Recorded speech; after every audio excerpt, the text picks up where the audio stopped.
გერმანიის ქალაქ ვაიმარში ბუხენვალდის საკონცენტრაციო ბანაკის გათავისუფლების 80 წლის თავი აღნიშნეს. ღონისძიებას ქვეყნის ყოფილი პრეზიდენტი კრისტიან ვულფიც ესწრებოდა.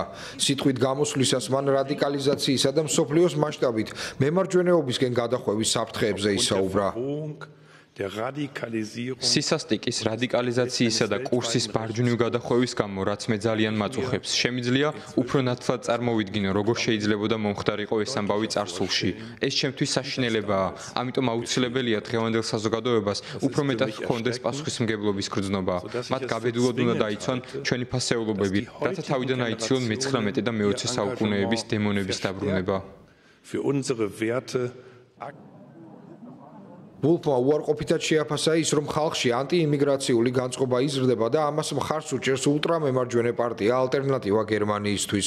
ყოფილმა პრეზიდენტმა, რომელიც ქრისტიან-დემოკრატიული კავშირის წევრია, დემოკრატიისა და კაცობრიობის დასაცავად საზოგადოებას აქტიური ძალისხმევისკენ მოუწოდა. ბუხენვალდის საკონცენტრაციო ბანაკი 1937 წელს შეიქმნა. ბანაკში და მის მიმდებარედ 300,000-მდე პატიმარი იყო განთავსებული. 55,000-ზე მეტი ნაცისტებმა დახოცეს ან შიმშილის, ავადმყოფობისა თუ სამედიცინო ექსპერიმენტების შედეგად დაიღუპა.